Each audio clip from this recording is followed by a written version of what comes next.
Part 2. Ha. So there's more. As soon as I finish a video, often, I forgot to say that. Or, I've just realised something. A connection's been made. Now, you can read books. You can read books about the tarot. Oh, that'll tell you everything. Oh, there's another one. Oh, that'll tell you everything. Oh, there's another one. Oh, that'll tell you everything. No. Not one. Not a single one of these tarot authors is qualified. Even all the Rider White, all these Crowley, even him. Not one of these people, maybe slightly Crowley, is qualified to explain these cards, because you need to have a Pythagorean background. I'm not saying I'm qualified, but you need to have a Pythagorean background. The more I discover, the more I can see things, the more I unlock. Without unlocking Göbekli Tepe's Janus, well, there's a Janus right there, I wouldn't know a lot about the tarot. And I wouldn't know a lot about the origin of the playing cards. And you can see it truly is an ancient Druidic Pythagorean origin. So, the name of this video, let's call it the Anunnaki in the tarot. The previous one was Yahweh in the tarot. This is Anunnaki in the tarot. So it seems to me, let's get started. Let's get started. Right. Okay. So in the previous video, we actually said the Aka ace is an egg, Oko I. That's these aces. It's an egg. It's numbered 0. It's a single cell. So not only is it a fallen angel, but it's a fallen egg from heaven. Stone, egg, mankind. So tarot begins. This is the mythic tarot. It's from the 80s. The fallen one. He falls, but the word I, egg, for ace, he's the ace of this deck, is that the eye falls from heaven and that hatches. And then the next one is the maker, the magician, and that gives the technology to mankind. And the final card in the major arcana is the world. So the whole world has been created because he's fallen from heaven. So tarot is actually structured around this Lucifer Satan type character who's fallen from heaven and has created the world and has created a civilization. The fool, the tool maker, the magician, and then you go on and on and on, showing the creation of civilization. And lots of you know this already. You know this. You know it starts with the fool. You know he's the most important. He's the god of the deck. You know that. One of the gods of the deck. Which means, of course, that the major arcana are gods. They're actually ancient gods. Really interesting, really interesting. So the cards are Januses, and we've translated this as, unlike the Sumerologists who are getting it wrong. I know they're getting it wrong because other etymologists derive this differently in different countries, usually as a naga. The Anunnaki. It's a two-headed snake, a doubled up snake. So it's a Janus and a snake. And Janus is being used in Göbekli Tepe as a tool maker, the start of the deck, because these seem to be hammers. So Hammanaki, basically, one way of doing it. Notice the king. He holds a weapon like Thor's axe. He's two-faced, like the two-faced stones at Göbekli Tepe, which is a calendar. So then we would expect the 22 cards of the major arcana to be a calendar. Is it a calendar? Yeah, it's a calendar. The reason is, let me explain. So I believe Waxo and Wane of the moon is Anu, this god of the calendar. So the god of the calendar is locked into the word waning. And you see this in Asia because the Eurasian tradition is Yina and Yanga.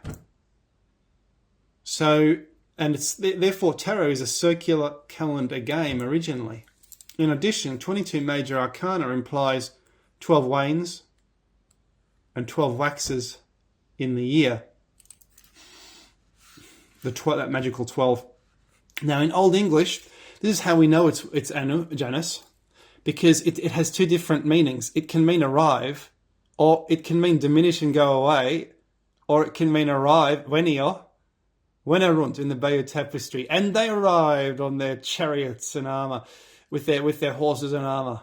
It can mean both arise and go away in different European languages, because it's a two-face. So it means come and go, just like January and June. So January and June, notice it's halfway point. There's two different Januses in the year.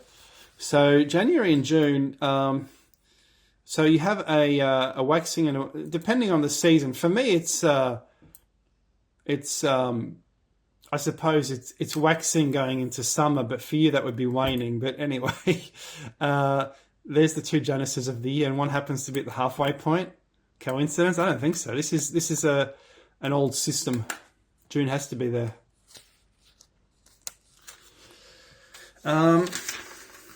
Yeah, there's a lot more.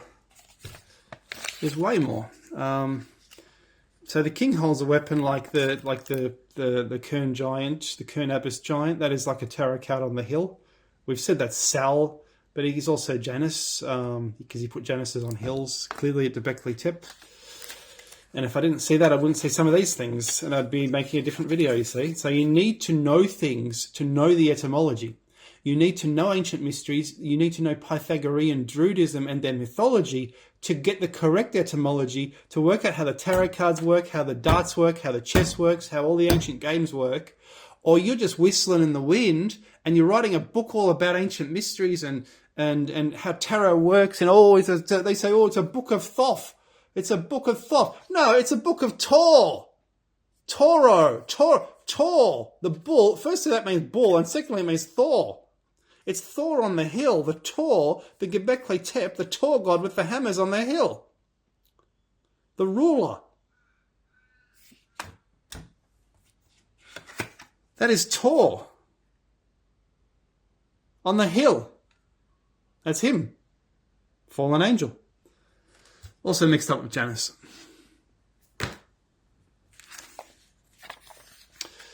We're also saying that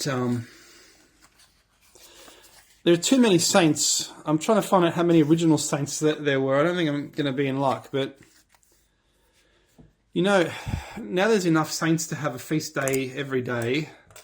I guess the church saw this as a way to expand their bureaucracy and power across every single day of man's existence. But every saint is a pagan god, and if they don't agree with that, that means they're a Catholic.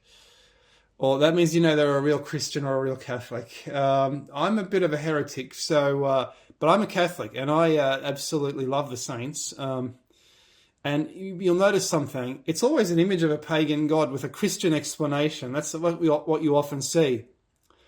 And if you look up a saint's pagan gods, you'll see, no! And they'll source a Catholic website. Cards are icons, religious icons. So I'm wondering, would you have prayed to them? They are literally religious icons. Don't believe me? Okay. All right. I have here a beautiful book called The Calendar of Saints, and it's all about the wonderful saints. I love the saints. That's one of the good things about being Catholic. You can have saints. Well, okay. So there's the Hanged Man. And he's a Janus because there's two and two crosses on each side, and there's bilateral symmetry. T-pillar. In this one, it's a little bit different.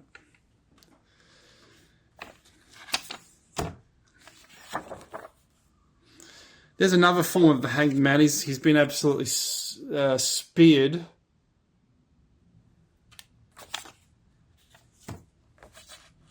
They're like icons. They're paintings. Religious iconic paintings. Here's one that shows you that it's an interesting one. It's showing that, this is what we get on the 13th of April. Saint Basilissa. Okay, well, Basil means king in Greek. So it means the queen. So this is literally, it looks like a card, and it says the king, the queen. Which is really interesting. And it says here, St. Basilissa and Anastasia, martyrs. And then they give a Christian explanation. Okay, so the church is saying, okay, and this is how the church spread. It spread by converting ancient gods into saints. So, okay, you can worship the god, you're now Christian, and this is a bloke who we say was killed in this date, blah, blah, blah. And only the church has these so-called records. And everyone, since Gibbon, has been saying these records are all frauds. We don't know nothing about these so-called saints. Nothing. Peter and Paul is Buddha and Baal. Can't you read?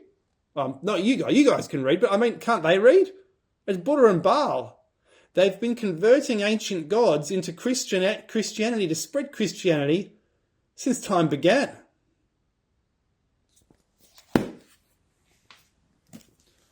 Anyway, what else? So, and you can see this Wheel of Fortune. It's the Earth, but it's also St. Catherine, Catherine's wheel. The Fall. Chariot is seems to be based on Britannia, goddess Britannia, Phoenician goddess. Jesus, that's Jesus in the tarot. Also, the son of Anu. Obviously, the Sol Invictus is in there. Ra means rise. The whirl, it whirls around, and there's a snake. So we do have a snake in the tarot. It's kind of dragon, and obviously, depends on the card. This may not be obviously traditional. This is an interpretation. And here's an interesting one. A divergence with chess. Did a chessboard once come with a set of cards? Or could you play chess with a set of cards at one time? Why is there a tower in chess and a tower in tarot? It's a Tor. A tower is a Tor, named after Thor. And the tower is falling down. So the Tower of Babel mythology is in there. There is so much of the European tradition in here. It's absolutely amazing. I mean, you look at some of this stuff and you see literally the Fall is Nordic mythology, the fallen one. Valhalla, Fall, and you've got Nordic mythology in here. Why would Nordic mythology be in something that came from, say, North Africa? This is incredible. This is really ancient. Absolutely amazing, guys. Hope you're enjoying, and I hope you have enjoyed. I think that we've come to the end of that particular video. To recapitulate, it's a calendar around a circle. It waxes and wanes. It's a yin and yang. 22 arcana shows a lunar calendar trapped inside the tarot. We see that Waxer and Wana is the yin and yang of Europe. An example of Janus being a calendar, hence the Göbekli Tepe in that manner. And we see Janus is literally ruling the deck. I mean, if this was, okay, it's like that so both people can see it. No. Both people can see that. Whether you're looking at it like that, you can read that. Or whether you're looking at it like that, you don't need to do that. That means this is from Janus. All right.